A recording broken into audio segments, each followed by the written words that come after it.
Toy unboxings and candid reactions are a thing that has stayed with us since our youth. There's nothing like picking up the shelf off of the toy store aisle, bringing it home, waiting to unbox it, and just getting it ready for your playtime battlefield. Now, as an adult, we kind of get the same thing. Some of us, we can still get these things on the toy store aisles and shelves and the pegs. Sometimes we have to order them online, and that's what I've done here today. So the first thing I'm going to do is I'm going to give a nice shout out to eCollectibles. Mike over there has been very kind. He's one of those who does provide free shipping within Canada, and has he also has like a loot or like a locker type of option where if you don't meet the free shipping threshold, you can stash it away until you hit that threshold and then ship it later on. And the figures that I'm going to unbox today are the figures that I got from Mike over at eCollectibles. So I do have the window open, so if you hear like sirens coming by or like the cars coming by, it is rush hour. We're not that close to the road, but the sound travels, so that's why we hear it. And it just happens to be that normally if it was like fall or winter, I'd close the window, or even during the spring. But right now it's just a little too warm for me to do that. So I've got the window open and the electric fan going. No air conditioner, because that would be a little bit louder than I'm comfortable with. So we're here to unbox a few of the latest G.I. Joe classified items. And just to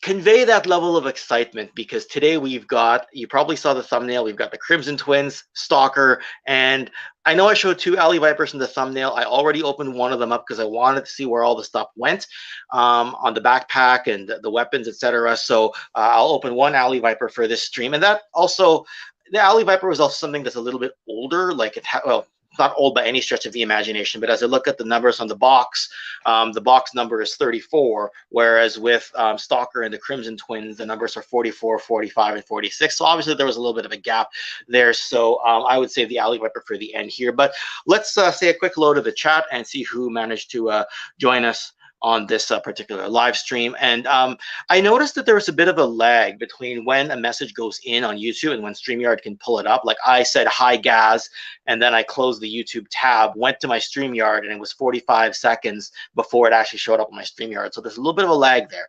I know I was told that by a few people before, but I thought it was more like a 10-second lag, so maybe I'm wrong. Okay, Sergeant Slaughterhouse, Zazel, good to see you. Gazz. Who else we got? Anonymous Dude 123. Thank you for joining in. Go figure. Hello there, Adam. And we had a great streamathon with with Zazel and Ryan, Sweeney, and Phil last weekend. They're happy to do anything like that with you gentlemen. Again, we got one of the channel members here. We got Nolan. We got several channel members here actually, and Jim Largo, loyal as always. Great dude, always glad to have you in the chat. Excuse me. James Anderson, Ratface44, who actually did an unboxing of the Crimson Twins just recently. So check that out as well. I didn't get all the way through your video, James, because I was kind of multitasking at the time, but I wanted to see some of your reactions. So I did get a little bit of that there. And we've got a Facebook user who, if I had both devices, sorry, I'm using both devices right now for two different cameras, but I'd be able to pull up your name at least on my phone if I was only using my computer. But I've got the phone here, and the computer is needed for the webcam to show the figures themselves. So we've got Zombie Batman 420, Tom from Dude Man Toys here. Well, welcome, Tom from Dude Man Toys. And Anonymous Dude greeting the people in the chat. And Go Figure says, how much of my back catalog to understand the subtext of the video? Well, you can, I don't know, loaded question, buddy. I know we're joking because I made mention on a live stream that I did with Adam and Zazel that my tips for people are watch my entire back catalog and don't listen to anything I say, because I tend to overthink things. So how much of the back catalog to understand the context of this video? Absolutely zero. But it would be nice if people watch some of the old videos, because I try to make them as timeless as possible. So we are triple casting here. We got a few viewers from the Canadian Toy Gallery, the Toy Kennections Facebook page, as well as the YouTube channel, which is where most of the viewership is from, and where most of the comments are being pulled up from. Sounds like, Anonymous Dude, you enjoyed the streamathon, and happy for all of us involved. And Sergeant Slaughterhouse with his mod duties and his and his channel membership duties, he's said, "Leave the kid alone, you bully." Yeah, Adam has always busted my balls over certain things. And Jim Largo, I just want to say welcome to the YouTube channel membership. I'm glad to have you here.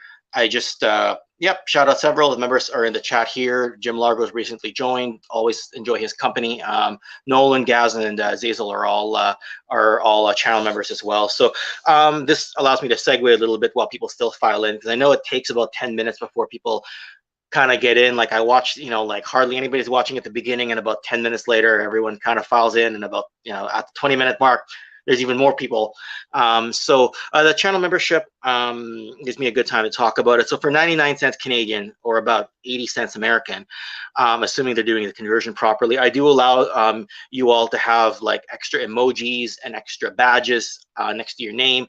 So when you comment, you have an extra choice for other emojis, and you get badges next to your name. And I think after the first month, you get a second badge next to your name, which is mostly just the Toy Kennections logos, or a flaming maple leaf, which we used for one of our exclusive figures in one of the Canadian groups that we did in the past.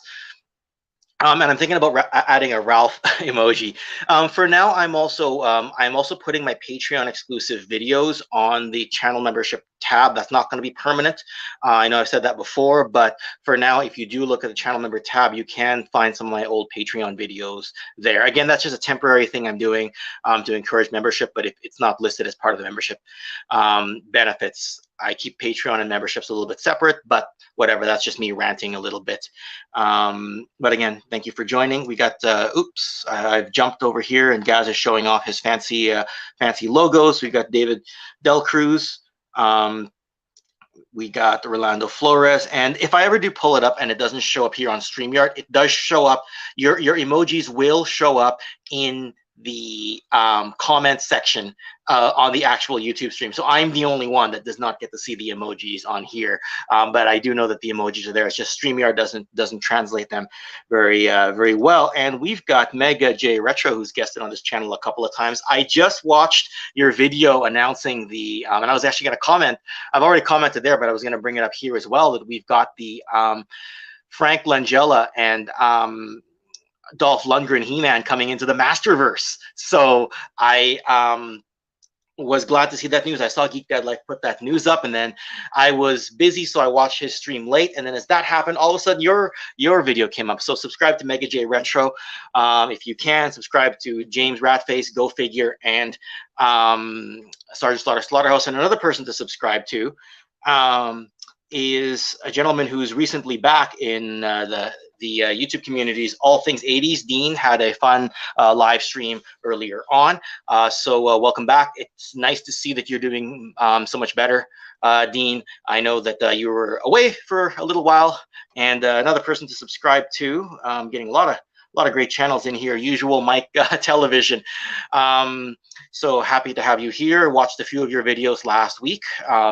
And yeah, a lot of us are excited for the Masterverse figures. Now, admittedly, I only really collect Masters of the Universe classics, but every time I look at the Origins or the vintage figures, I tend to want them more and more. I do buy collections for the purpose of filling out my own collection and toy shows, but a lot of times I'll buy a collection, I'll keep a couple of figures, and someone will have a bunch of He-Man stuff in there, and I end up putting that as part of toy shows. But every time I find like a complete He-Man and Battle Cat or Skeletor and Panther, I have this tendency to want to start collecting Masters of the Universe, and it's taking all my willpower not to jump into vintage Turtles right now, because as you'll see, the weekend of September 10th, 11th, tentatively, I'm going to be doing my Toy Kennections Toy Collection virtual tour, which will be a two-part series. A couple of you have already seen it because I was asking for some early feedback from people, because I had I did like a 30-minute video about my vintage collection, and I will follow that up with a 30-minute video on my retro modern stock collection. But anyway, we're a few minutes into the stream right now, so let's get to the unboxing. I'm going to plus in the second camera, and you'll see the videos here. Actually, it's easier to see on this view. You'll see the figures that I'm going to unbox. But hopefully the lighting is good enough. Here, let me just turn the desk lamp on just to get a little bit of that. And I'm going to change up the view so that I can... so that this becomes the main camera. And let's have a look here.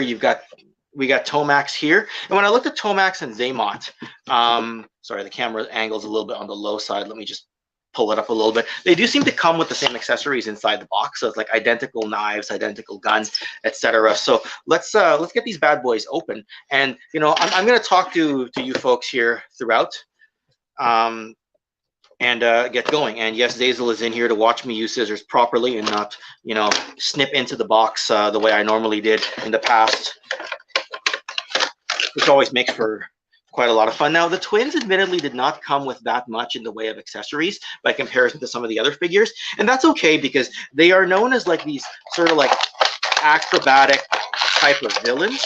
So I've never minded that, and I always forget which one is Tomax and which one is Xamot.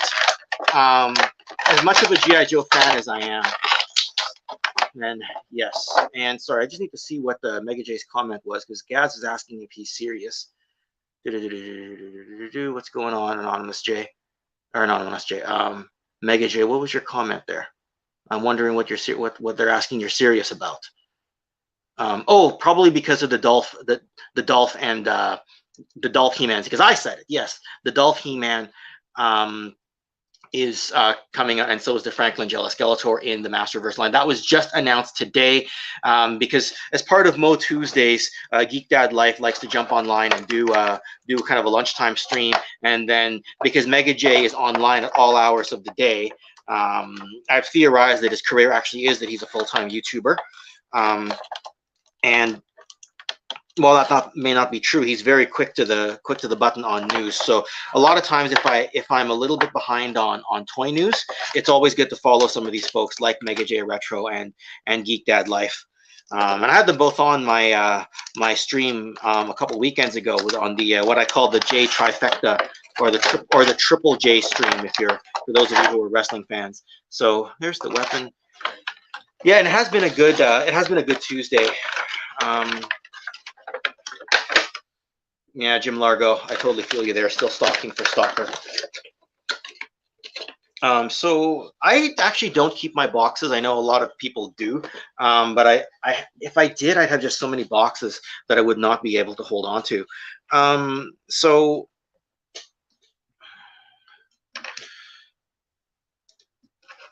I've seen that this ammo mag tabs into here, and this clearly is the silencer, I guess, and it goes into there. I don't know my weapons very well, but I believe that's how it goes. That's the silencer. So that goes into there, and then the knives, one tabs into the boot.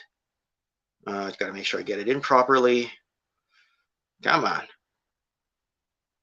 Got to make sure I get it in properly.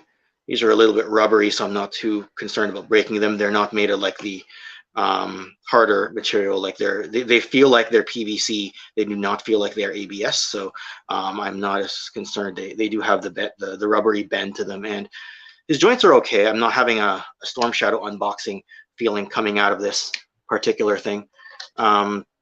Now, I'm not sure why these they seemingly have released in Canada faster than they have released overseas, and I'm used to Canada always being late to the party. I'm not used to Canada being the early ones to get these particular figures.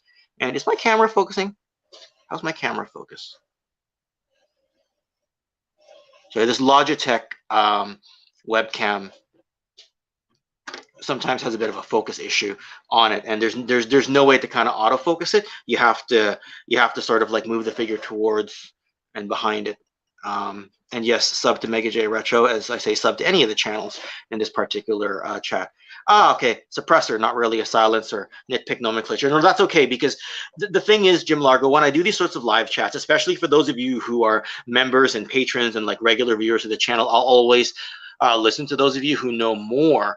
And the reason I say that is because no matter what I do for a video, like if I do a history of, like I'm working on a history of 1987 Transformers video right now, even on my 1984 history video, I could research it top and bottom. Someone will correct me on something. So if I can get the nomenclature just a little bit better, and I'll probably say it wrong. I'll probably say silencer 5 minutes later, but at least I'll have tried with the word suppressor. But like even Sergeant Slaughter's baton is really called a swagger stick, right? Yes, the camera apparently looks good. That's good to hear. Now, one thing that you'll notice compared to a few weeks ago is I have improved my lighting, and what I've done is I put a ring light that I've always had behind the camera, because with the window being over in that direction over here, I'm kind of pointing towards the window now. It's hard to kind of get the lighting properly, because without the ring light, it looks like this, right? And without the desk lamp, it looks like this. And while that's kind of okay, it's a bit dim and doesn't look as professional as I would like it to look. So once I got the ring light and everything positioned properly, and the desk lamp there, assuming, you know, I mean, the desk lamp is not as essential, but it does make a tiny bit of a difference here, just minimally. Oh, and we see Crash here. We were just chatting earlier. He's always good for a laugh on private messenger. So we'll get the other twin open, and then we'll jump over to Stalker. But the good thing about these types of streams, it also allows me to be a bit more candid, because, you know, on the TKO streams, I'm normally a bit more formal, and I try to be my most professional self. I've often called when I'm on Welcome to the Slaughterhouse, which Zazel is the lead host of, I've always called that the candid hangout, and I've always called TKO live streams as kind of the team meeting, because while I keep it as fun as I can, I tend to stick to an agenda. Whereas on Slaughterhouse, as well as this particular box opening, it's more candid and we can just kind of chill out. Speaking of Slaughterhouse, they will be doing a members only stream. Scuba Pete will be the guest over there, and I think some of the members like Crash will probably be invited along for that. So those of you that want to do that want to tune into that, they're doing that Saturday, I believe, at 2 p.m. Pacific, 5 p.m. Eastern. That's when they're doing that. And earlier in that day, I will be doing my own TKO with Gridiron Studios, which I've invited Ryan Sweeney to come along for, and Travis Moody, who knows Mark Buncannon from Gridiron Studios. He'll probably pop in for a little bit as well. And I'll say it here in case anybody's thinking about commenting. Yes, I know the last time I did a Gridiron Studios video, there was a little bit of a griping in the comments about, oh, the price is more than that of a figure. You know, like it costs $30 for the set, but it costs $20-something for a classified figure. There's a little bit of griping. I do plan to, well, first off, before I even jump into that, I've said before on videos when I've done Gridiron stuff, and I will release a Gridiron upload of a review I did on one of their products, and I will have Mark on the show on Saturday. I've often said that, you know, I myself, as much as I am a fan of their product, I balked at the price, and then when I get the item in the mail and I put it on my figure and I put it on the shelf, I tend to forget about it a little bit later on, but I do tend to want to ask him about the thought behind his pricing. So whatever those of you do, please don't bash on the pricing. He's a guest on the channel, so don't be like, oh, it costs too much, this is a ripoff. Like, if I see that, I will not put those comments up. I will not pull those comments up on screen.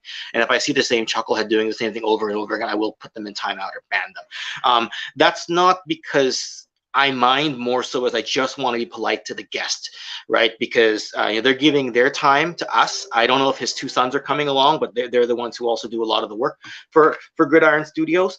And it is a homemade workshop type setup, so I understand why the price has to be a little bit more. I cannot speak to whether or not it is and I'm using air quotes as I say this here, rip off, or whether or not it's worth the price. Obviously, I buy some of the products, so I do enjoy it. So just letting you know there that, you know, if you're going to be chuckleheading about the price on Saturday, or even in future comments, I won't respond those and I won't pull those up. So just letting you know.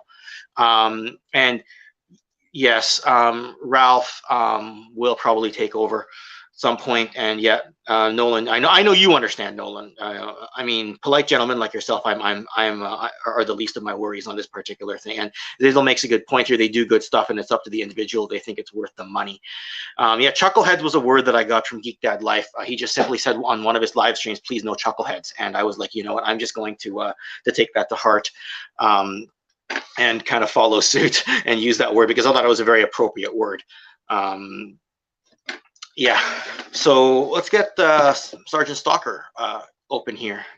And I'm wondering if I need to close those blinds a little bit. I think it might actually improve the lighting a tiny bit. I'm trying to find the optimal light setting in here, which I think it actually works. It actually looks pretty good. Well, there you go, right? let Crash at the Chuckleheads. He'll get at them. And They Gone. Good to see you. And yes, you're right. I've always got mods, so some of you have my back. So it's good to see you there. And yeah, welcome They Gone to the TKO live stream. Let's get Sergeant Stalker open. I wonder why they went with Sergeant Stalker. I mean, I was reading Snake Eyes Declassified the other night, which actually I'm going to pull that out right now because I've got it with me. This is the Snake Eyes origin story. So it just occurred to me because Stalker is part of the comic, and he is called Sergeant in there. So it's actually kind of cool. I was thinking about doing a deep dive on this particular comic book. The reason is that those who did watch the Dark Side of Duke video that I did a number of months ago, and ask me for the link if you want it, because that, for some people, that's their favorite video of mine. Brandon Jerwa wrote some of the issues that I talk about in the Dark Side of Duke video, and he also happens to be the author of Snake Eyes Declassified. So I thought that, hey, that's kind of cool. It is a Snake Eyes origin story, so it's something that I've been thinking about reading through again. I reread the first issue last night out of the trade paperback that you saw there, and I'll probably read the rest of it and just see if I feel like doing a video on it, just because some of these origin stories are pretty cool and fun to go back and revisit. I've already filmed, and I'm just waiting to release an Optimus Prime origin story that I did called Timeless Origin, War Within Optimus. So depending how that one on how that one goes when it releases, I may go back and do a Snake Eyes one.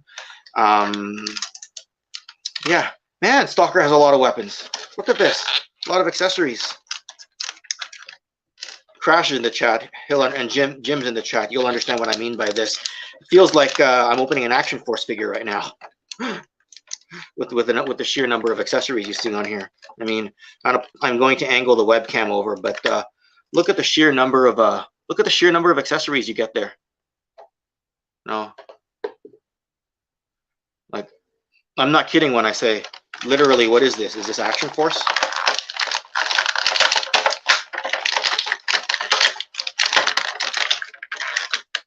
And I'm not sure what the terminology for this particular item is. I was thinking about just calling it a scarf, but again, I'm sure I'm wrong if I simply call it that. So, yeah, is your second favorite Sergeant? Well, I guess as long as you consider Sergeant Slaughter and Sergeant Slammer as one person, not two separate people. But I guess you're right; it is the same person. And we'll see if Super Cop is considered a sergeant or not. So, and yes, thank you, They Gone. Appreciate that.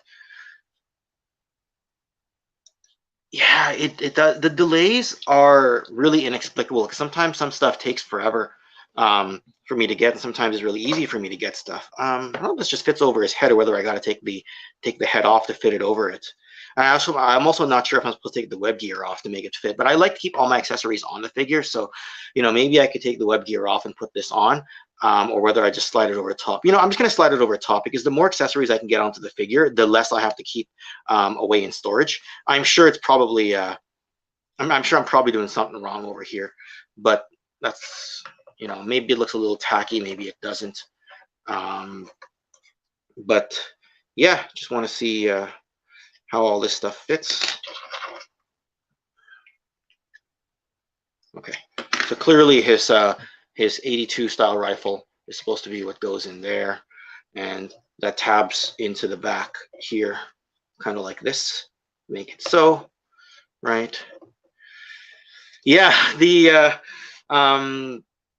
way the TKO riff is, what do you call it? Ryan Sweeney once sent me and Gazz in one of our wrestling chat groups a Beavis and Butthead type of thing. Like whenever he has whenever the TKO or Toy Kennections live stream or Toy Kennections video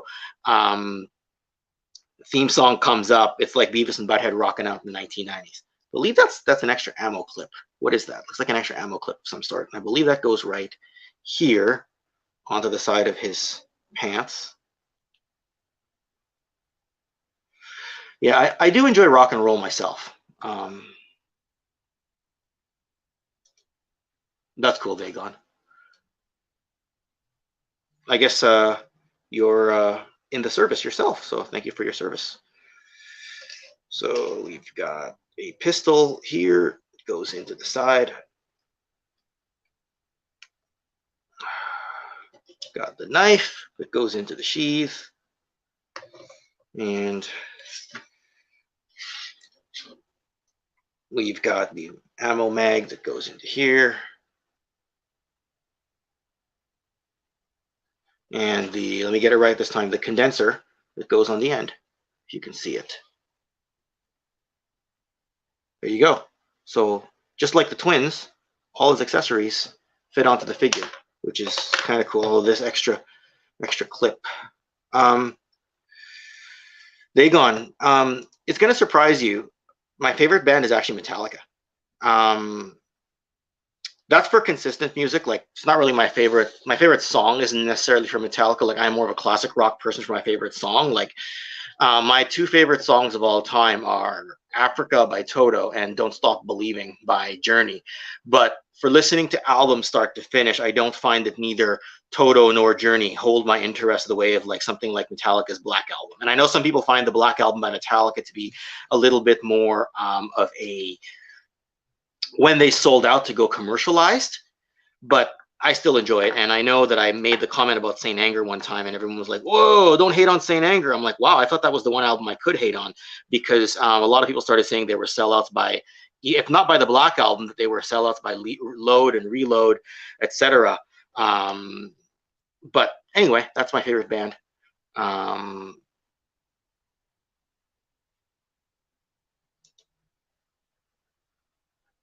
Halen, yes, good call. Good call. Yeah, Africa, good tune. Yeah, definitely. I mean, I'd love to just have like a an all-out music chat one time on a live stream. Oh yeah, that basically is. You're right. Just makes it seem so different. Yeah, you know, it's so funny because with Van Halen, they're another one that if you have their greatest hits album, listening to it start to finish is so much fun. And when I did my 1984 history video, one of the things that I said was, you know, I think in 1984 it was Princess When Doves Cry was the biggest hit that year, and Tina Turner's What's Love Got to Do with It was right behind that. But I specifically said Van Halen's Jump was my favorite song from '84, and I specifically made sure to mention that. And one of my friends was joking around with me saying, you know, Ken, you spent like 4 minutes rambling about just pop culture in 1984 before you actually talked about Transformers history in that video. And one of my best friends has said that, otherwise I would not have heated no mind to him, right? Like when I say one of my best friends, I mean a guy I've known for 20 years, right? Or at least almost that long. So, but he's like, when I listen to it back, I'm like, you know, that's true. If someone has a low attention span and I take 4 minutes to talk about pop culture in 1984 before I talk about the history of Transformers that year, they might zone out. Yeah, another good call there. Phil Collins, frontman of Genesis back during that time. And yeah, we'll chat with you when we get a chance. I haven't, but I will be heading out to Victoria in a month's time. In fact, a month to the day, I'm going to be on a ferry to Victoria. That weekend, I think I was telling you, there probably won't be a TKO live unless I can schedule something from the hotel. So I'll probably do a 45-minute premiere that day, so you can all still congregate in the live chat. And I'm going to try to be in the live chat if I can, because on the 30th of September, I head over to Victoria for a 2-day toy show that I'm setting up with a couple of people. And I will, I'll set up the Friday night. The Saturday, October the 1st, will be the first day of the toy show. The toy show ends at 3 p.m. my time. If I could guarantee that I had a clear runway, excuse me, of time and reliable Wi-Fi, I might consider doing a TKO there. But if you're loading your entire vehicle with all your cars, all your toys, and then trying to load up like equipment to do stuff, it's hard to kind of keep track of everything. So I'll probably just do a 45-minute premiere that day, because the toy show ends on the first day at 3 o'clock. And then by 7 o'clock, I have to be at dinner with some of the people who organize the show, because I don't see them that often. And then all day Sundays, the rest of the toy show until 3 o'clock again. And then I head over on the ferry back here at 6 o'clock. So there's not a lot of opportunity for me to do a live stream. So I'm probably going to do a premiere that day. Now I will film the toy show because I will at least be able to bring, a lot of my filming for the toy shows is done by my phone camera. So I'm able to do it then. And then once I get all my filming done, then I can come home and hook up a microphone and do all the voiceover work after the fact. I know some people, like I think Mega J, if you're still here, I think you actually will do like your candid reactions of the toy show while you're at the toy show and clip it together like that. I like to just put together like a 6 to 8 minute video of the toy show itself. I might try to do this one a minute longer because it's a 2-day show. I like to do it that way. This way I can control the introductions my way and I can insert the theme song in my way. But there's multiple ways to do it. Most people don't do what I do. They don't pre-film it and then and then upload and do voiceovers because it's a lot more work that way. And a lot of people feel you just get the same value regardless. But I just enjoy doing it that way.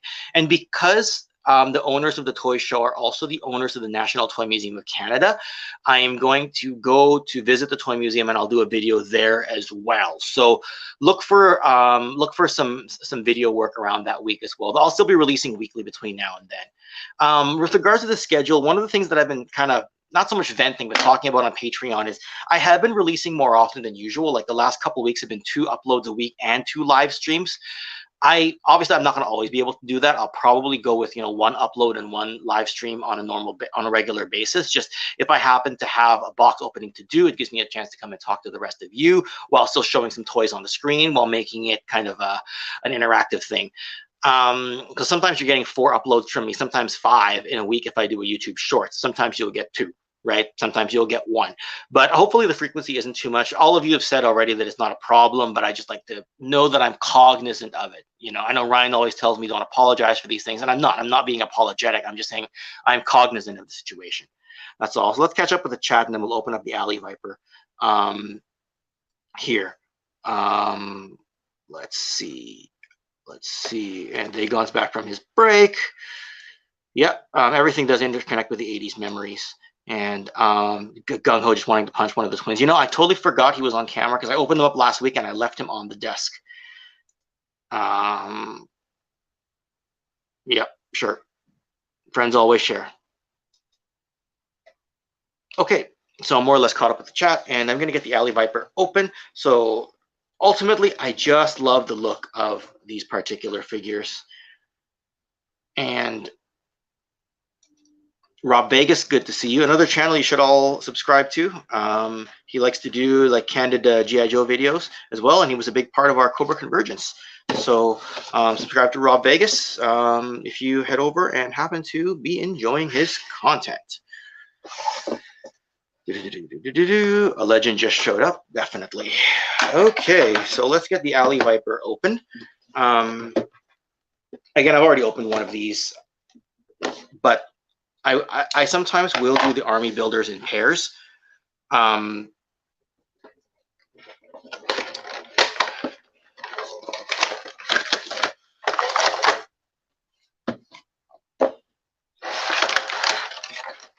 So again, he's another one that has a ton of accessories, all seems to fit on the figure itself. It's got the massive shield, faithful to the 1989 style of figure. This is cool because I think this was the Mark Pennington era of G.I. Joe. Like those of us who were on, who saw the Operation Recall live stream, you'll saw that Mark Pennington popped in for the last 10 minutes or so of the chat. So this is kind of his era. Like I think he may have left by 89, but a lot of his figures made it into the 89 series. Pennington being the designer who took over for Ron Rudat during the legendary 1980s era of toys. So yeah, and thank you for dropping that in, Zazel. So yeah, this is a very, very faithful representation to what we saw in the 1980s. There's the weapon again, very similar to what we had back in the day. There's his visor right there. There is his backpack right here. And let's get the figure out over here. I did have to heat up my other one a little bit, like just talking about taking a blow dryer over it once. And the knees here do feel a little bit on the stiff side, but not too bad. Like not Storm Shadow stiff, and not Action Force Wave 1 stiff, which of course those figures I've worked to the point that they're actually quite movable now. And actually, you know what? Well, I have all of you here. And while Zazel is here, on the subject of Action Force Wave 1, I do like to leave at least one of my Sergeant Slaughters on my desk. Just because I've got the version 2 Action Force Sarge on my shelf downstairs, so I've got the version 1 up here. So the visor just tabs in pretty much. Man, bad hands. How do I get my hands out of the way? It just tabs in like the old 89 style visor. Yeah, tab in down here. There you go. Tabs in, and then you get the backpack. Actually, I'll show you how it actually works. This gun is what holds the. I'm just gonna call it the arrow. I'm not actually sure what the technical term of it is, but it holds the arrow. You gotta work it in a little bit, and then that tabs in like this on here. Backpack goes onto his back, and that's what gets you that 1989 look, right? He's got 2 knives, one that goes up here towards his chest, and one that goes into his wrist holster or wrist band there. He's got his sidearm.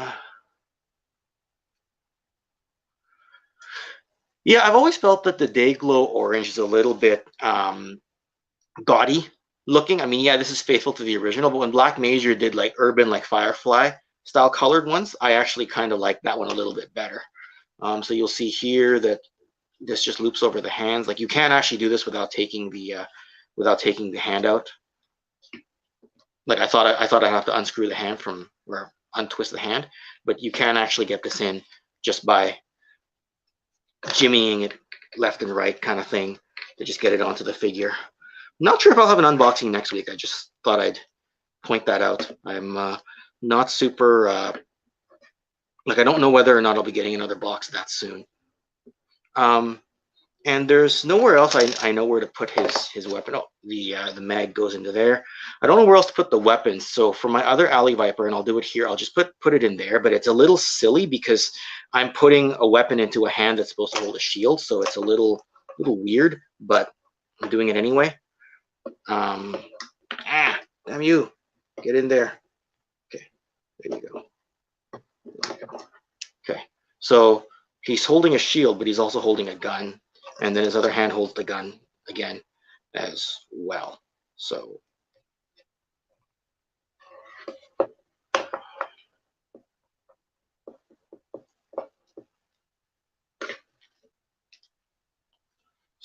there you go, and that looks really good, actually.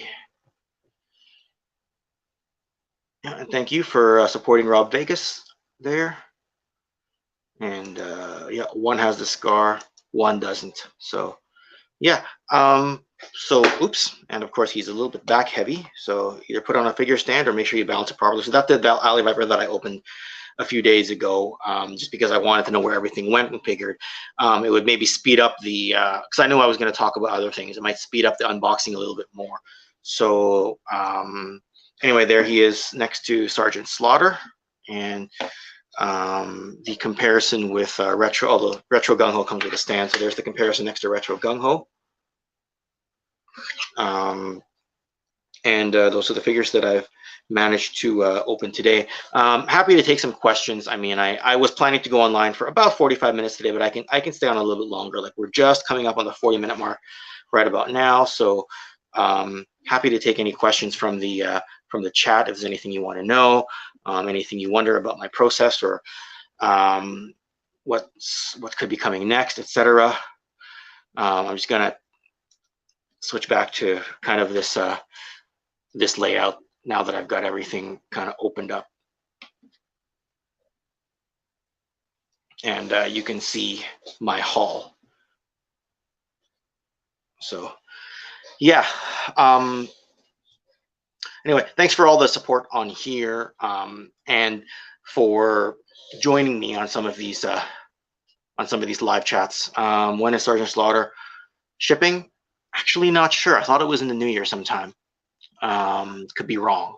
Though hopefully you've ordered yours if you're collecting this stuff. And yeah, the Stalker is absolutely mind-blowingly amazing. Like I just love the way it looks. So yeah, I know that Dusty and Zorana are shipping next, most likely. I've already got a Gridiron Dusty type of figure that I'm gonna debut on the channel on Thursday. But once I get that, once I get the Dusty, I'll have a look at the two and just see which one I like better. I'll probably keep both and just call the Gridiron style one as generic Desert Trooper. How does Sergeant Stalker scale with the other Joes? Are you talking about the good guy Joes? Like, because this is here with the Cobras.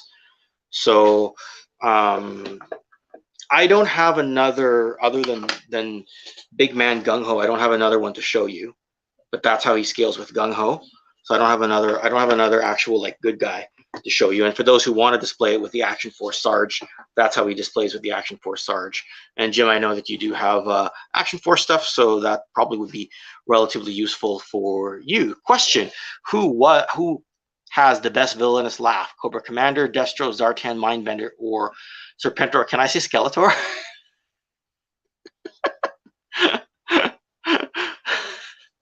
Is that okay? Anonymous dude, is that okay if I say Skeletor? I know that Destro, I always like his like his sort of like deep laugh, so I like his the best. Does it make it the best? I'm not sure. Yeah, we want it now. Yep. Okay. Yeah, Baroness definitely has a bit of a laugh. Yep, definitely Skeletor. What else can I say? Skeletor always had that kind of laugh, right? And that's kind of what made Skeletor a bit more relatable in the cartoon compared to. Well, I mean, I'm not sure how he was in the mini comic. I don't really remember, or if he was even in the mini comic. I imagine he was because all the villains were. But I wasn't big on the Motu mini comics. Admittedly, Motu is one of those things that I do try to play some fan service to on the channel, but I haven't probably given it as much as I have to the other properties that I talk about here, like G.I. Joe or Transformers or wrestling. So yeah, but any other questions? Be happy to answer. And yes, I think I might have pulled this up already. With Baroness would count in there too with her cool accent, and of course everybody agrees with me that Skeletor counts as somebody. Yeah, so Hasbro Pulse is shipping Sarge for December 1st, 2022. So let's hope we get it before Christmas. We'll see if it actually arrives, right? Depending on how long it takes to get across the country or ship across borders. Let's hope that it lands soon. And actually, that is the video that's going to drop this weekend. Like I'm gonna do my desert loadout for. Okay, so Thursday I'm gonna drop my desert loadout 5-minute video of my Gridiron Studios set, and then on Saturday I will have Mark Von Cannon and maybe his two sons to talk about Gridiron Studios as a whole. And then on Sunday I did like a 10 or 11-minute thought piece on G.I. Joe Classified, basically titled "Where We Started, Where We Are Now, and Where We're Headed" as far as the G.I. Joe Classified line is concerned.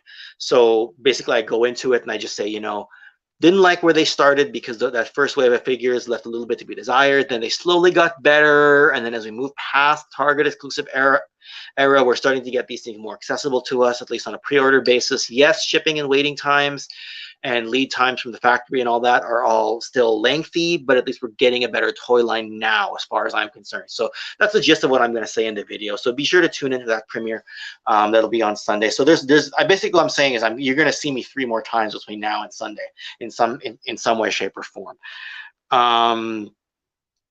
Let's see. What was Streamathon like from my point of view? Well, we had a lot of fun. Like when Zazel first proposed the idea, I wasn't. I was a bit concerned about how we would manage the time because we always tend to go off topic or something. But Zazel kind of led the way very well. He made sure that by the 55-minute mark, we were wrapping up the stream and going to the next channel. So ended up being really good. It gave some exposure to Phil and to Ryan Sweeney's Island and Misfit Toy Collectors. So we definitely had a great time. Looking forward to doing something like that again. I like the way that we structured it with Zazel kind of kicking it off, and then Adam closing it out on his channel with Motu, because I like the way it all kind of flowed together nicely. And it's funny because had we done it on the August 13th date, I would have been fully prepped, but then I kind of let my memory and my brain linger, and then all of a sudden I forgot a lot of my choices. So yeah, I'm going to assume the answer to this question is yes, because he debuted it on, he was the one who showed it on Hasbro Pulse when they did their live stream. And I'm just realized that he actually answered the question. So Zazel actually answered right here. Yeah, the box is too thin, but Adam Riches did some great artwork for that. So Adam is a great is a great artist, great GI Joe artist overall. So yeah, my energy level seems to be dying a little bit low here. It's because I turned the air conditioner off and it's a little bit warm in the room right now, so I'm kind of starting to feel it a little bit. I'll get it back on, and temperature will settle in. Not too bad here. Like, I know it's a bit surprising that it gets warm in Canada, but yes, it gets hot in this part of Canada as well. Maybe not as hot as other parts of the world, but it does get pretty warm. And yeah, it'd be good to get the art on a poster, just because it's going to be a great figure. Just because those of us who buy whatever Sergeant Slaughter figure we can under the sun, I love having them. I have, I think, 3 Mattel Sergeant Slaughters. I got some old wrestling style Sergeant Slaughters, and I've got the Modern Action Force stuff and the old G.I. Joe Hasbro ones. Ryan Sweeney, welcome to the chat. Always good to hear from you. And yeah, we just got through talking about Streamathon Ryan. So Ryan from the Island of Misfit Toy Collectors, one of the most loyal friends a guy could ask for. Great work Sunday, Toy Kennections, Slaughterhouse, and to the others involved in the stream. Thank you for your support on being in the comment section there, Rob, and for also supporting the Slaughterhouse Facebook page, which I've recently become a moderator of. Zazel asked if I wanted to moderate that Facebook group with him and Kelly, and you probably noticed I actually cross-streamed my Streamathon episode on there. I initially declined because I was trying to get out of moderator duties on some other Facebook commitments that I had. I know I'm streaming on Canadian Toy Gallery right now, which is the only one that I have full admin rights on anywhere right now, and I've agreed to do the Sergeant Slaughter Slaughterhouse just because Zazel said, you know what, I'll handle everything, Ken. It's really easy going. I'll take care of it. You just back me up if need be. And I figured, yeah, if he's asleep and somebody puts something unrelated, I'll just delete it, right? Like, I don't mind doing that. And on that note, speaking of unrelated stuff, that's another thing I found it quite amusing that the spam bots found their way onto the channel here on this live stream on the Streamathon Transformers episode. Like, everyone else got off scot-free, but somehow I ended up getting the spam bots on my live stream, which is kind of funny. So yeah, we made it flow channel to channel, and we are trying to build this positive joint fan base community of all these old retro toy properties and modern properties. So we've all kind of congregated around the Slaughterhouse and have built this very positive, very, very energetic type of thing. We'll call out flaws when we see them, but we do love all the positive energy that's coming out of all this. Just trying to catch up with the rest of the chat. Yeah, and Zazel echoes my sentiments. Cold Slither, Ryan Sweeney, his Island Misfit Toy Collectors channel. Yeah, we need a Cold Slither box set. Maybe we could do that. Maybe that would be a good Pulse exclusive, right? A bit of a niche product there, right? Like, why make Dr. Mindbender a Pulse exclusive when it could be something like this, right? So yeah, and here's the Streamathon playlist for the rest of you to get caught up on. So yeah, if anybody has any other final questions here, like I said, I wasn't planning to be online for a super duper long period of time, but I did think it was cool to kind of jump on here and address people and just do this unboxing on a very candid basis. I mean, as you can see, the figures speak for themselves. G.I. Joe Classified is getting a lot better. It's keeping up with the rest. What we had all hoped G.I. Joe Classified to be, and I say all this on my Sunday upload premiere, is that we had wanted it to be the G.I. Joe equivalent of Marvel Legends and Star Wars Black Series. Right, we wanted it to represent the stuff in our youth, and yes, Operation Blackout was what the first wave was based off of, but I think that there was always going to be more love for the real American hero property of franchises that's available, or that was available in our youth. So I think it's basically done what, in a way, it's done what Masters of the Universe Origins has done as well. Like, I know Origins is not a 6-inch scale line, but it's given us that retro nostalgia property, or basically what Transformers War for Cybertron, Studio 86 and Legacy has given us in terms of that screen accurate property, you know, the more articulated figure in our mind's eye, and what we hoped that our figures would look like when we got them out of packaging in our youth, right? Like, obviously we didn't have those options because toys were simpler back in the day, but as our standards go up, the toy company's ability to make stuff goes up. So that's where I sit with all that. So yes, they're absolutely gorgeous. And the hope next is I really want to see G.I. Joe be the next one to produce something of a Netflix cartoon. I know they announced something a while ago. They said that they want to do one. I haven't heard any more news on that front. I know that with Masters of the Universe Revelations and the new CGI cartoon, and of course the Transformers War for Cybertron, these big three properties of the 80s are ripe for the picking. So, you know, if Hasbro's listening, you may as well get on this property. People will watch it. Now, there's always something to be desired. Like, some people didn't like the way Masters of the Universe Revelations came about, and how it was basically about Tila and how they destroyed some of what the characters and the essence of the characters were, though part 2 of that was much better received. I thought the first part was okay. I didn't hate it, didn't love it.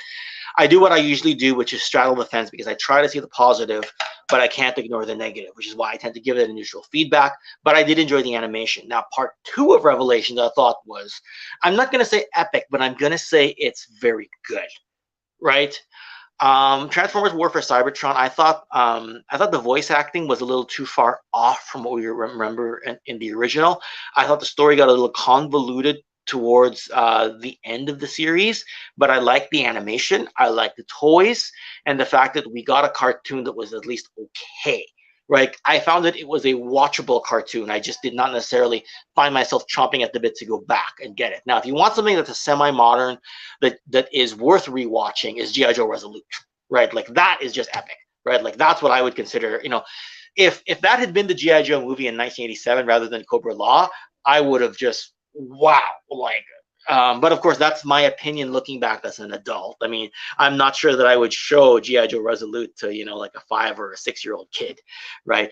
So yes, you know, Nolan, if we had these as kids, we probably, you know, like, these feel like they're meant for display rather than play. If we had these as kids, we'd have so much fun looking at them, and then we'd lose all the accessories. That's probably what we would do. Hopefully we don't break them, but still, right? And yes, there's plenty of great storylines for use for the comics for basis of a new cartoon. They can grab a lot of that stuff, right? Like, a lot of what the Batman stuff is, you can see relates back to what the comics are. Like, if I just, you know, maybe I'm picking something too far back, but like when I saw the Dark Knight Rises from 2012, that grabbed stuff from Batman Long Halloween, it grabbed stuff from Dark Knight Returns, it grabbed stuff from Nightfall. It took all those stories and bridged them all together. So for that reason, I thought it was great. I'm talking about Dark Knight Rises. Maybe it's kind of apples and oranges, but I see what you're saying. That you can grab the comic stories and you can bring them in and make them kind of modernized in a cartoon setting or a live action setting if it can work, right? Yeah, enjoying both parts. I'm glad that you did enjoy both parts. I want to see people enjoy both parts. G.I. Joe Resolute was awesome. It absolutely is, and I think it might still be on Tubi TV. I beg to differ. These are a blast to play with, and that's fine. You know, I probably would have enjoyed them as a kid as well. Maybe not as a 5 or as a 6-year-old. Maybe as an 11-year-old, I would have enjoyed. You know what? There we go. As a 10 or 11-year-old. Why am I holding this pair of scissors? I lost my train of thought. As a 10 or 11-year-old, I probably would have enjoyed them. Like, I was 11 when Mighty Morphin Power Rangers came out. And I looked at those figures as stuff that was fun to play with, semi-collectible, and I cared more if they broke. They didn't break, but I was, as a 10 or 11-year-old, I would agree with you on that one, right? Missing heads, yeah. Anyway, so I'm going to do the Ken thing, and I'm going to take a bathroom break. And if anyone has any other questions, feel free to load them up in the chat. I also need a bit of a breather because it's a bit stuffy in here. So I'm going to actually get the other fan on, and I'm going to be back. It's going to take more than 30 seconds for me to come back. But I'll put the countdown in just because I need to. I feel it's really stuffy in here, so I gotta do the bathroom break and get the breather, get the other fan going. All right.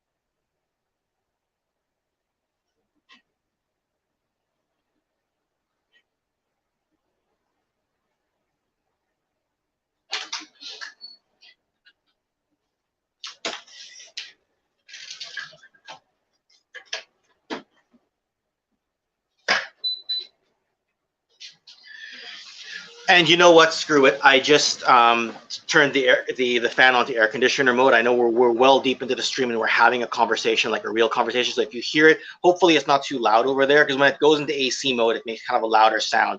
But it's stuffy in here, so I may as well get as comfortable as possible. I'm going to be on for a little bit longer.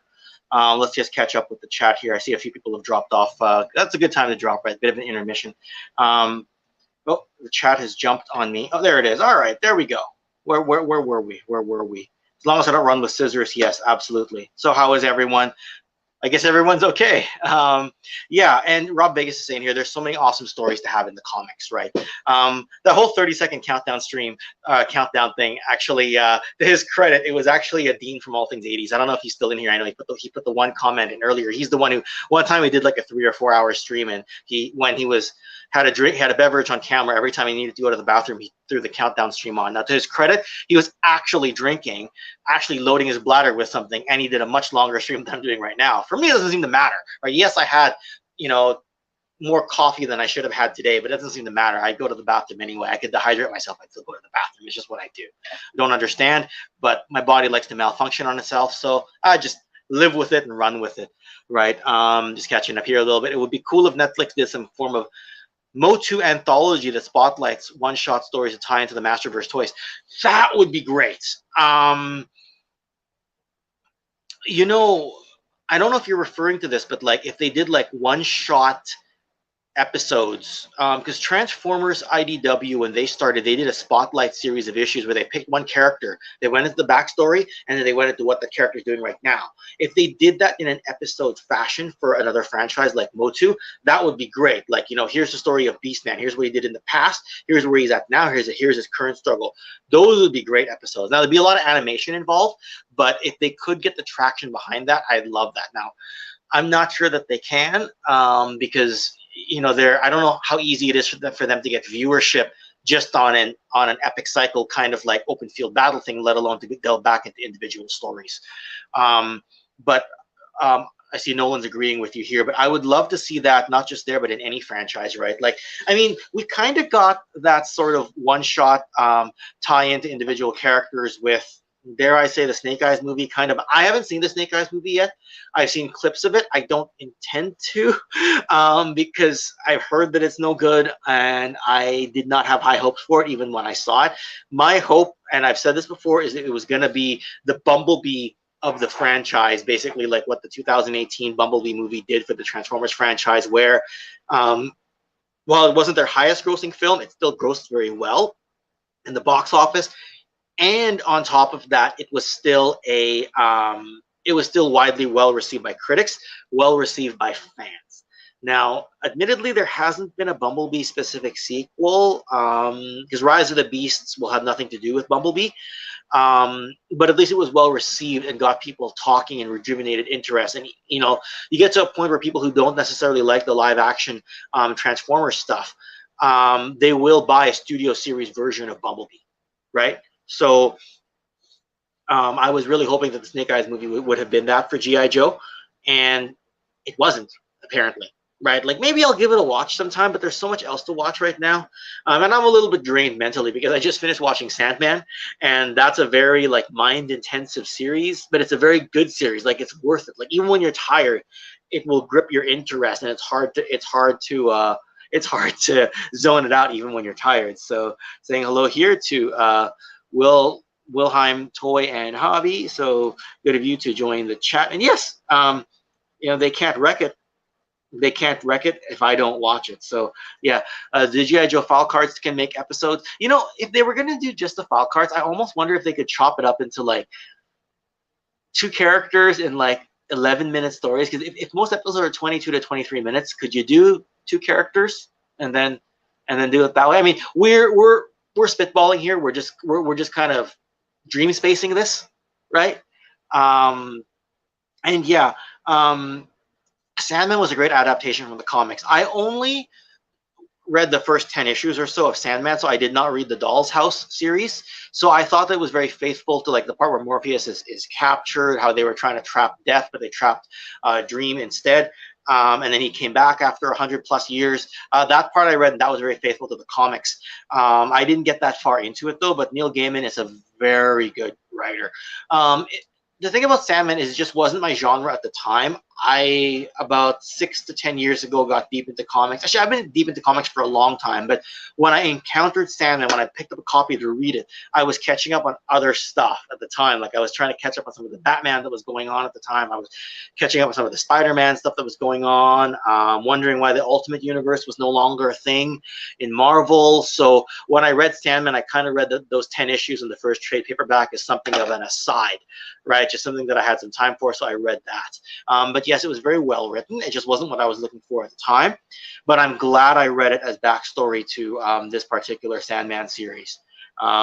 Yes, and much love for Sandman and much love for Neil, and apparently much love for Wilhelm Toy and Hobby as well. So we're just about an hour into the stream right now. Again, I'm happy to stick around a little bit longer to answer some questions. Like I said, I had planned 45 minutes, but you know, time tends to fly when you're having fun. When you're opening up toys, time just flies, right? Especially when things work as well as they do here, and I'm looking at these and I'm saying, man, I need more shelf space, and it's always going to be that way for me. I'm always going to be craving shelf space that I don't have. Like you'll see on the upcoming Toy Kennections Toy Collection virtual tour that'll drop in the middle of September, what do you call it? I could use more space, let's put it that way. But I did the best I could to curate the tour. I think Gazz, I think I've shown you the first half of that tour. And I kind of wanted that video series to be a bit of a celebration for me because I'm not a fan of summer. I know a lot of people are. They like the beach weather. They like their sports. They like to go out for walks. They don't like the rain. You can tell I complain about it being stuffy here. And I'm a fan of, you know, the more like cool weather. Right, so as we cool off into September, I figured I'd celebrate by filming my and debuting my 2-part Toy Kennections Toy Collection virtual tour. And I should say re-debuting because I did do a previous Toy Kennections Toy Collection virtual tour, but this one is curated a little bit differently where I do vintage and then modern. I don't go by property. I don't go, okay, here's my Transformers, then here's my G.I. Joe, then here's my wrestling. Right, I simply go down to the 80s vintage and take you right through the stroll down memory lane, and then bring you in through your adult eyes to see the retro modern collection. So, but join the Patreon if you want early access to it. Yeah, little wink and a plug. Right, only $2.50 Canadian, about $2 US per month. So there you go. Right. Rejected Sandman without giving it a chance, but it's good to hear that you did enjoy it eventually. Yep, Stardust. I've heard of that one as well. For Joe-related questions, non-Joe related, what's my thoughts on the new movie figures oh, the Frank Langella and the Dolph one. Well, they didn't seem to get Dolph's face done properly, and I'm guessing that that's a final test shot sample, so they're probably not going to be tweaking the tooling a little bit. If by some reason that's a prototype and they can still tweak the face, tweak the 3D, and tweak the final tooling of it, that'd be great. But what I did see is those look like final production test shots. So yeah. So yeah, absolutely magnificent. Okay, Jim, thank you so much for joining, and thank you for joining the membership as well. Yeah, you're in Florida, and seething hatred for the sun is always there. The difference is Florida is even warmer. I was there for BotCon in 2010, and it's much warmer than it is here, and I was there in June. So it's quite it's quite the warmth there. But you know, it's probably just a little bit past dinner time where you are, so probably hit you at the right time, Wilhelm. Did I show you Will or Wilhelm? I think it's just Will. So yeah, I mean, these streams going on closer to you know, 7-8 p.m. Pacific Eastern time, probably a good time for those of you who are looking to do a little something in between your dinner time and your bedtime. So yeah, the Masterverse figures, I mean, I'm glad they're tackling them, because as much as that movie, that 87 Masters movie was panned, we have immortalized Dolph and Frank Langella in our memories. Oh my goodness, and why did I not draw the line? This is one of the patrons. It's Will McLaughlin. Sometimes he's commented under his regular account, and he's commenting on here. He's commenting on here. Yes, your name is on all the future video credits because you're a patron now as well. So if you look at the description of this video and others, even the last video I did, your name is in there. And I got to remember to get Jim Largo's name into the credits going forward as well. 12 Celsius in Melbourne. I love that weather. 12 Celsius to me is perfect weather, Rob Vegas. I know that you folks there are a little bit reversed from us, where it cools down a little bit by August.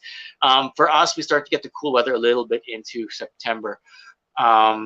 Yeah, and James, thank you for joining us, and thank you for the great videos you've been doing lately. Now, if you want to see your name as Wilhelm Toy and Hobby, just shoot me a private message or shoot me a message on the Patreon app, and I can get your name changed. I've just got you down as Will McLaughlin right now. So it really depends. Like Jody insists on having GenXToysGeek Jody as his name, whereas other people don't really care. Like I think if you look at Ryan Sweeney, I just have his name as Ryan Sweeney on the Patreon, so I don't think it really matters too much. But if people have a preference for how they like their name credited, like Nolan here, I just have his name as Nolan in the credits with a capital N.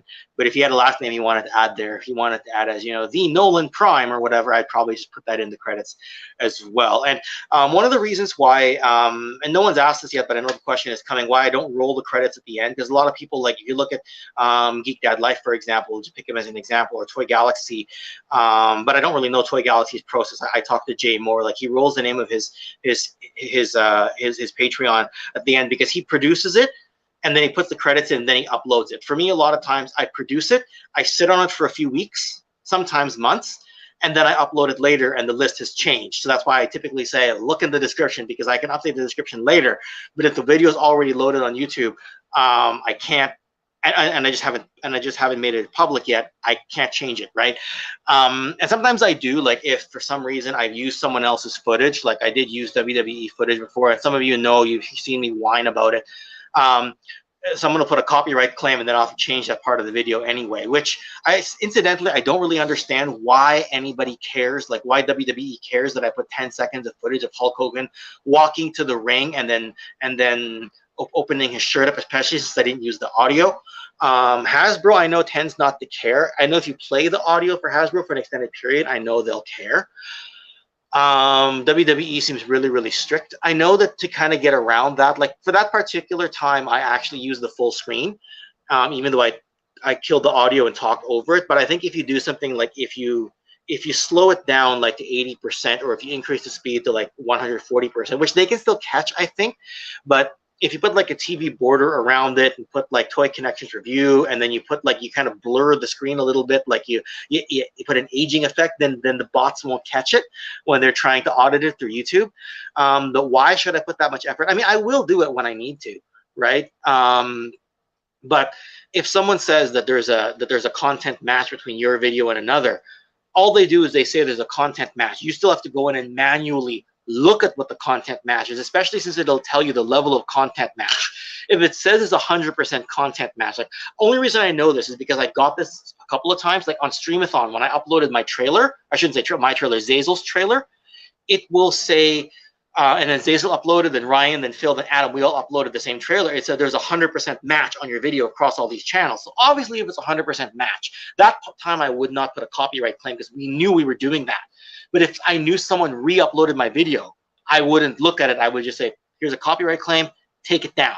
But one time when I did some work for Callsign Longbow, someone else went and did the same thing, and they used the same image, and it said a 10% match. I didn't look, I didn't care because it wasn't my footage. I got permission from Callsign Longbow to use the footage, and then someone else went and uploaded, and 10% of the footage matched. So I didn't put a claim. For WWE Network, it probably was something like a 1 or a 2 or a 5% match on one sequence of Hogan walking to the ring. So in order to catch that, they have to manually look at my video. And it was a 24-minute video talking about the golden age of action figures.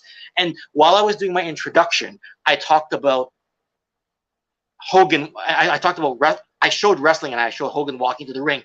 And they put a claim on my video to take it down for that, even though the rest of the video was a talking head video of me talking about toys. So I don't like using WWE footage. Again, if I did, I'd probably put a TV border and age the screen a little bit so that the content match wouldn't come up, right? And then slow it down to like 70% so that it jumps over all the bots when they're auditing through it. But yes, Will McLaughlin, it is very exhausting to do that, because by that point I'd already uploaded the video and I hadn't made it public yet. So I had to pull, thankfully I backed up the video on my external hard drive. I had to pull it back in. I'd already deleted it from my video software. So I had to re-import the published video and then overlay pictures where Hogan was walking to the ring, with like just random online images of Hogan. Right, and it is really exhausting because they probably won't catch a still image, and who really owns a still image, right? I mean, if it's a picture of Hogan, who owns it? Does he own it? Does the photographer own it? I know if it's artwork, I know I can't use it, but all the copyright stuff is very difficult. That's why you see a lot of people do like talking head style videos. I'd say like this, but this is the live stream. But like if you look at Mega J Retro when he talks, a lot of his stuff is talking head video. It's him talking on camera with overlays.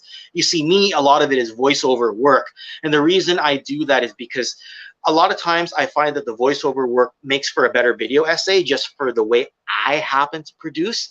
If I could, I'd cut between doing a talking head and the voiceover, but it's a bit different because I tend to do my voiceovers from here, and when I do a talking head like this, I like to go where my collection is, which is, again, I always say it's a higher traffic area of the house, and it's hard to get more privacy down there. Like when I did my J Trifecta stream, I was down in that area of the house, but it's because the stream started at 8:30 in the morning Pacific, and I was able to tell everybody to leave me alone. It was a weekend.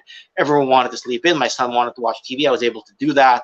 And I also don't mind getting interrupted as much on a live stream because they're candid. But if I'm doing a recording that's going to be replayed for all eternity, I don't like to get interrupted for that. So yes, yes, it is exhausting. And yes, if it's a short clip, it's all good. So here's the thing. I probably could have fought it back on fair use. I just chose not to, because it means that if you fight it back and you win the fair use thing, you might piss off the person on the other end, and then they're going to start catching you on 1 second, and they're going to start auditing you for pictures off WWE.com. So you don't want to make enemies of them. It was easier for me just to overlay the part that I had used their footage. But yes, yes, they are the strictest, and AEW is even stricter than WWE, I've heard. So yeah, so while fair use works, it's fine. Like if somebody wanted to take part of my, unless you were insulting me, unless you were like, like physically altering my appearance and doing stuff, then I wouldn't care. If you use 1 second, I might try to copyright claim you. Unless you're doing a parody that I find funny as well, and I try to be a good sport about that. Or if you're doing what a certain other YouTube channel did to a Toy Kind of Mood, where they uploaded the guy's entire interview and cropped out the interviewer, that is not fair use, right? But if you were to use, like, here's an example, and you clipped in something of mine for 10 seconds and you show me doing something as an example for 10 seconds, that's a fair use thing, especially if you notify me, right? And if you notify me, you can probably use more than 10 seconds, right? So the whole fair use thing is a very, very gray area, right? Like, they will usually side with whoever owns the actual content, right? For that. And I see that Corbra Lang has joined. Thank you. Always glad to hear from you. And yeah, thank you for letting me talk through that explanation, Nolan, and the rest of you who are in the chat right here. But anyway, look, we're coming up on the 75-minute mark. I do want to get on with the rest of my day. I'm not actually sure what my son's doing right now. So if someone was to say, do you know where your children are? Well, I know he's home, but I don't actually know what he's doing right now. So I know he's finishes his homework. We send him to some type of classes in the summertime to keep him busy. But I probably should check up on him, and I think my wife's going to finish work soon, and she may need a ride home, so she's just up the road. So I got to do that. I got to clean the boxes on here, get some of the plastic trays of the recycled bin before the recycle truck arrives on Thursday. But I think I'm going to end it off right there. So thank all of you for joining me and keeping these live streams fun and interesting. Like I said, you will see, look for an upload for me on Thursday. I think I've called it Desert Combat or Desert Gear Loadout. Level up your classified Dusty Custom, I think is what I've called it. So look for that. That'll drop on Thursday, and then look for me on Saturday again with Ryan Sweeney, Travis Moody, and the Gridiron Studios people. And I always appreciate those of you who come out to support these live streams. So thank you, and hope the rest of you have a fantastic week as well. I am out for now, and I will see you again soon. I appreciate the support. Thank you very much.